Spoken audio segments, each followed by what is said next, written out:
తెలంగాణ కాంగ్రెస్ శాసనసభాపక్ష కీలక సమావేశం జరగనుంది. శంషాబాద్లోని నోవాటెల్లో ఉదయం 11 గంటలకు సీఎం రేవంత్ రెడ్డి అధ్యక్షతన ఈ సీఎల్పీ సమావేశం జరుగుతుంది. ఇందులో 4 ప్రధాన అంశాలపై చర్చించనున్నారని సమాచారం. ప్రధానంగా నేటి నుంచి ప్రారంభమవుతున్న భూభారతి చట్టం, నేటి నుంచి అమలులోకి వచ్చిన ఎస్సీ ఎస్టీ వర్గీకరణ, రేషన్ కార్డులపై సన్నబియ్యం పంపిణీతో పాటు ఇందిరమ్మ ఇళ్లపై చర్చ జరగనుందని తెలుస్తోంది. ఈ మేరకు పార్టీ ఎమ్మెల్యేలు, ఎమ్మెల్సీలకు ఖచ్చితంగా హాజరు కావాలని కాంగ్రెస్ పార్టీ నుంచి ఆహ్వానాలు పంపారు.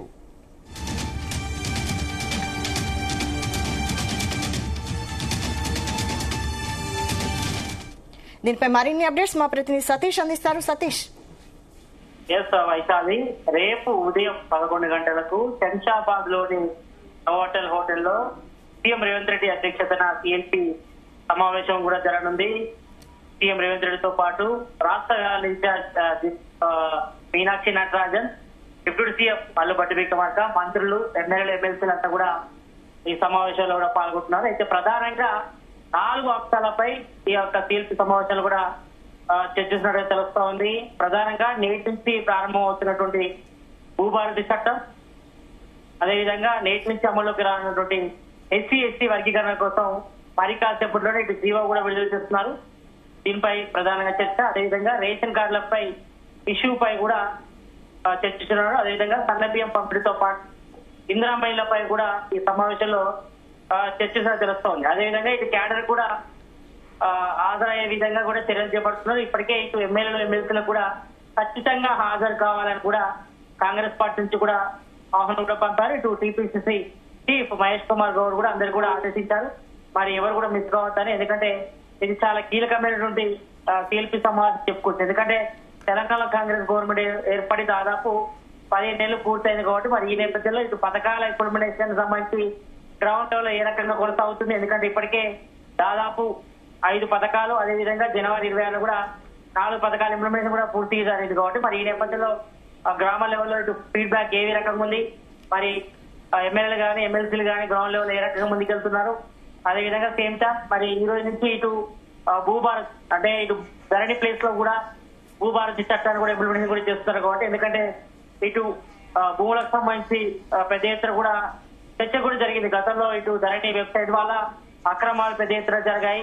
చాలా వరకు కూడా యజమాని హక్కులకు సంబంధించి కూడా పెద్ద కూడా విమర్శలు వచ్చాయి కాబట్టి మరి ఈ నేపథ్యంలోనే ఇటు ధరణిని బంగాళాఖాతంలో వేస్తామని కూడా ఇప్పటికే సీఎం రేవంత్ రెడ్డి స్పష్టం చేశారు. మరి అన్నట్టుగానే ఈ రోజు నుంచి ఇటు భూభారతి చట్టం కూడా ఇంప్లిమెంటేషన్ కాబోతుంది. అదేవిధంగా ఎస్టీ వర్గీకరణ సంబంధించి కూడా ఈ రోజు జీవోను కూడా రిలీజ్ చేస్తుంది. ఇప్పటికే ఇటు ఎస్టీకి సంబంధించి కేబినెట్ సబ్ కమిటీ కూడా సమావేశం కూడా నిన్న జరిగింది. ఆ సమావేశం కూడా పూర్తిగా ముగిసింది. ఈ నేపథ్యంలో మరి కాసేపట్లో ఇటు SC sub committee chairman Uttam Kumar Reddy కూడా మరి కాసేపట్లోనే వీటి ప్రెస్ మీట్ కూడా పెడుతున్నారు కూడా.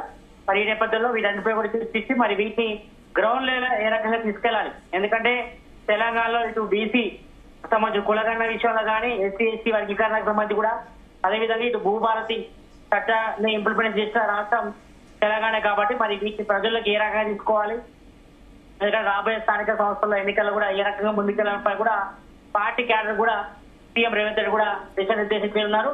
అదేవిధంగా మరోవైపు సన్నబియ్యం పంపిణీ కార్యక్రమం కూడా ఆల్రెడీ రాష్ట్ర వ్యాప్తంగా కూడా ఫుల్ఫిల్ అప్ చేశారు. దాదాపు ఈ నెల 1 నుంచి కూడా స్టార్ట్ అయింది కాబట్టి మరి ఈ నేపథ్యంలో ఇప్పటికే ఇటు ప్రజాప్రతినిధులు, ఎమ్మెల్యేలు, ఎమ్మెల్సీలు అంతా కూడా మరి ఒక రోజు కూడా వాళ్ళు గ్రామాల్లోకి వెళ్ళి మరి సన్నబియ్యం లబ్ధిదారుల ఇళ్లలోకి వెళ్ళి కూడా భోజనం చేయాలని కూడా ఇప్పటికే సీఎం రేవంత్ రెడ్డి ఆలోచించారు. మరి దానికి అనుగుణంగానే ఇటు రూరల్ కాన్స్టిట్యున్సీలో నియోజకవర్గాల వారికి కూడా ఎమ్మెల్యేలు, ఎమ్మెల్సీలు అంతా కూడా సన్నబియ్యం లబ్ధిదారుల ఇళ్లలోకి వెళ్ళి కూడా వాళ్ళు కూడా భోజన కార్యక్రమంలో పాల్గొన్నారు కాబట్టి వాటికి సంబంధించి ఫీడ్బ్యాక్ ఏ రకంగా ఉంది అంటే దేశవ్యాప్తంగా ఎక్కడ కూడా ఆ యొక్క రేషన్ షాపుల ద్వారా సన్నబియ్యం పంపిణీ చేస్తున్న రాష్ట్రం ఏకైక రాష్ట్రం తెలంగాణ కాబట్టి మరి దీనికి సంబంధించి ఫీడ్బ్యాక్ ఏ రకంగా ఉంది.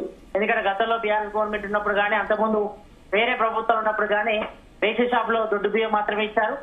కాబట్టి మరి ఇప్పుడు తెలంగాణలో కాంగ్రెస్ గవర్నమెంట్ ఏర్పడిన తర్వాత మరి ఫస్ట్ టైం దేశంలో ఎక్కలేని విధంగా తెలంగాణలో మాత్రమే సన్నబియ్యం పంపిణీ కార్యక్రమం కూడా చేస్తున్నాం కాబట్టి మరి దీని నుంచి గ్రామాల్లో పేద వర్గాల నుంచి కానీ రేషన్ కార్డుదారుల నుంచి కానీ లబ్ధిదారుల నుంచి కానీ ఏ రకంగా ఫీడ్బ్యాక్ ఉంది వాటిపై కూడా ఈ యొక్క సిఎల్పీ సమావేశాలు కూడా చర్చిస్తారు. మరి దీన్ని గవర్నమెంట్ లెవెల్ ఏ రకంగా తీసుకెళ్లాలి, ఎందుకంటే రాబోయే స్థానిక సంస్థల ఎలక్షన్లు ఉన్నాయి కాబట్టి దానికి సంబంధించి ప్రిపరేషన్ కూడా ఇప్పటి నుంచే మొదలు పెట్టాలని కూడా సీఎం రేవంత్ రెడ్డి ఈ యొక్క సిఎల్పీ సమావేశంలో క్యాడర్ అందరూ కూడా దిశనిర్దేశించి ఉన్నారు. ఇక మరోవైపు ఇందిరమ్మ ఇళ్లపై కూడా ప్రధానంగా చర్చ జరగనుంది. ఎందుకంటే ఇప్పటికే ఈ యొక్క కార్యక్రమం కూడా ప్రారంభమైంది.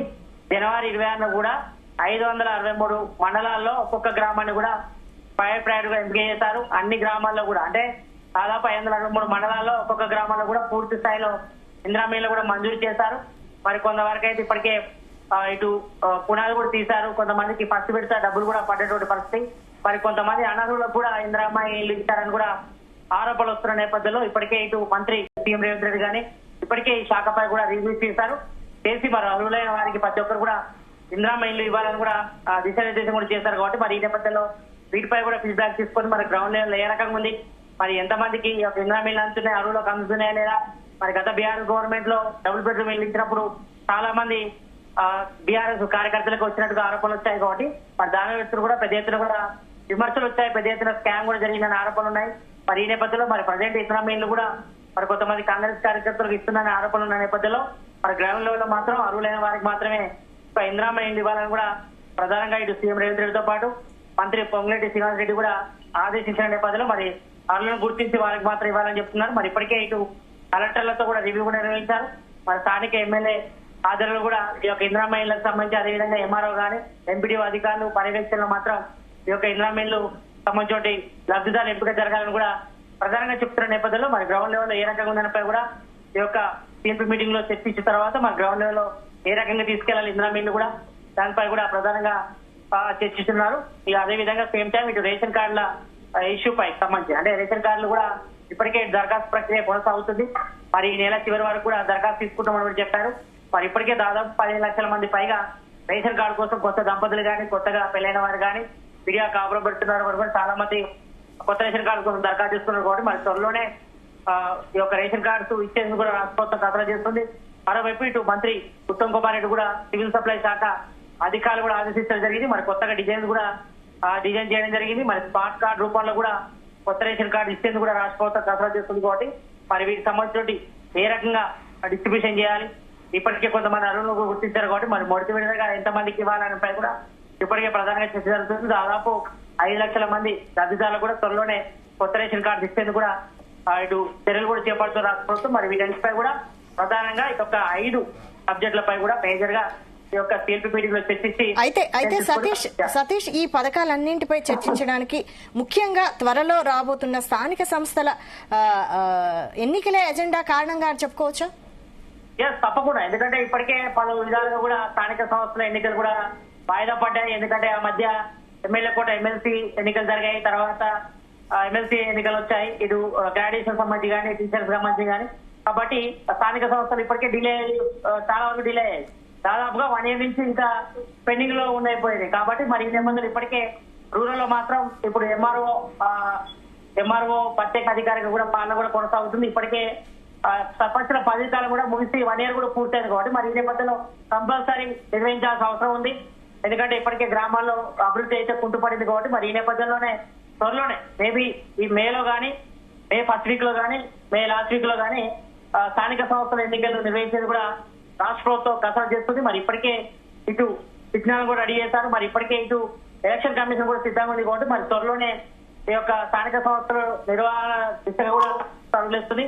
మరి ఈ నేపథ్యంలో ప్రధానంగా ఈ 4 పథకాలపై కూడా రాష్ట్ర ప్రభుత్వం ఫోకస్ చేసింది. మరి గ్రౌండ్ లెవెల్ ఇంప్లిమెంట్ చేస్తే మరి స్థానిక సంస్థల ఎన్నికల్లో మాత్రం మరి ఎక్కువగా కాంగ్రెస్ కు ఓట్లు పడే అవకాశం ఉంటుంది. ఎందుకంటే ప్రజెంట్ మాత్రం స్థానిక సంస్థల ఎన్నికల్లో టీఆర్ఎస్ చాలా బలంగా ఉంది. గతంలో కూడా బీఆర్ఎస్ స్థానిక సంస్థల ఎన్నికల్లో కూడా ఎక్కువగా సర్పంచ్లు కానీ ఎంపీటీసీ కానీ జెడ్పీటీసీ ఎక్కువగా కైవసం చేసుకున్నటువంటి సందర్భాలు కూడా ఉన్నాయి. కాబట్టి మరి ఈ నేపథ్యంలో మరి ప్రజెంట్ తెలంగాణలో కాంగ్రెస్ గవర్నమెంట్ ఏర్పడిన తర్వాత మరి 5 పథకాలు ఇంప్లిమెంటేషన్ జరిగింది. మరి ఇప్పుడు కొత్తగా భూభారతి, అదేవిధంగా సన్నబియ్యం పంపిణీ కార్యక్రమం కానీ, అదేవిధంగా ఎస్సీ ఎస్టీ వర్గీకరణ, ఇటు బీసీ కులగరణ కానీ, రేషన్ కార్డులు ఇచ్చు, అదేవిధంగా ఇందిరమ్మ ఇళ్లపై కూడా ప్రధానంగా ఈ యొక్క సిఎల్పీ సమావేశాలు చర్చ జరుగుతుంది. కాబట్టి మరి వీటిని బేస్ చేసుకుని వీటిని ప్రధానంగా ఆశ్రయంగా చేసుకుని స్థానిక సంస్థలు వెళ్ళేందుకు కూడా రాష్ట్ర ప్రభుత్వం సిద్ధమవుతుంది. ఎందుకంటే ఈ రకంగా మరి రూరల్ లో పబ్లిక్ అంతా కూడా బీఆర్ఎస్ ఇచ్చి కాంగ్రెస్ వైపు డైవర్ట్ చేసే అవకాశం ఉంటుంది. కాబట్టి మరి పథకాలు ఇంప్లిమెంటేషన్ పూర్తి స్థాయిలో జరిగితే మరి ప్రచారం కూడా చేసుకోవాల్సిన అవసరం అయితే ఎంతైనా ఉంది. ఎందుకంటే ఇప్పటికే ఇటు బీఆర్ఎస్ సోషల్ మీడియా చాలా స్ట్రాంగ్ గా పనిచేస్తుంది. మరి ఎక్కడ ఎలాంటి ప్రభుత్వంపై విమర్శలు తలెత్తినా కూడా వాళ్ళు కౌంటర్ ఇస్తున్నారు కాబట్టి మరి ఈ నేపథ్యంలో కొంతవరకు కాంగ్రెస్ లో ఉన్నటువంటి సోషల్ మీడియా కొంతవరకు వెనుకబడిందనే చర్చ అయితే జరుగుతుంది కాబట్టి మరి ఈ నేపథ్యంలో గ్రౌండ్ లెవెల్లో ఇటు ఎమ్మెల్సీ కానీ ఎమ్మెల్యేలు కానీ అదే విధంగా కింది స్థాయి క్యాడర్ అంతా కూడా మరి యొక్క ప్రధానంగా ఈ యొక్క పథకాలను కూడా ప్రజలకు తీసుకెళ్లడం ఇంప్లిమెంట్ చేయడం అదే విధంగా సేమ్ టైం ప్రచారం చేసుకోవడం మాత్రం కొంతవరకు కాంగ్రెస్ ఫెయిల్ అయిన రానున్నాయి కాబట్టి మరి వీటన్ని పులిపిలైజేషన్ లో భాగంగానే రేపు సిఎల్పి సమావేశం జరుగుతుంది. మరి ఈ సమావేశంలో ఇటు ప్రభుత్వ పథకాల ఇంప్లిమెంటేషన్ సంబంధించి ఇటు సన్న బియ్యం అయితేనేమి అదేవిధంగా భూభారతి చట్టం ఎస్సీ ఎస్టీ వర్గీకరణ రేషన్ కార్డ్స్ అదేవిధంగా ఇందిరా మిల్లపై కూడా ప్రధానంగా చర్చించి మరి గ్రౌండ్ లెవెల్ ఏ రకంగా ముందుకెళ్ళాలి కింది స్థాయి క్యాడర్లు ఏ రకంగా అప్రమత్తం చేయాలి మరి గ్రౌండ్ లెవెల్లో ప్రచారం చేసుకోవాల్సిన అవసరం ఉంది కాబట్టి మేజర్ గా మాత్రం ఈ యొక్క 4 పథకాలకు సంబంధించి ఇంప్లిమెంటేషన్ ఏ రకంగా ముందుకెళ్ళాలి కింది స్థాయి క్యాడర్ కూడా ఏ రకంగా దిశానిర్దేశం చేయాలి మరి పబ్లిక్ ఏ రకంగా చేయాలి మరి పబ్లిక్ నుంచి ఏ రకంగా వాళ్ళకు ఓటు రూపంలో చేసుకోవాలపై కూడా ప్రధానంగా స్థానిక సంస్థల ఎన్నికల టార్గెట్ గా ఈ యొక్క మీటింగ్ అయితే జరిగినట్టుగా తెలుస్తా ఉంది. అయితే సతీష్ ఎమ్మెల్యేలందరూ హాజరు కావాలని సీఎం రేవంత్ రెడ్డి ఆదేశించారు. అయితే ఇక్కడ బీఆర్ఎస్ నుండి కాంగ్రెస్ లోకి వచ్చిన ఎమ్మెల్యేలు కూడా హాజరయ్యే అవకాశం ఉందా?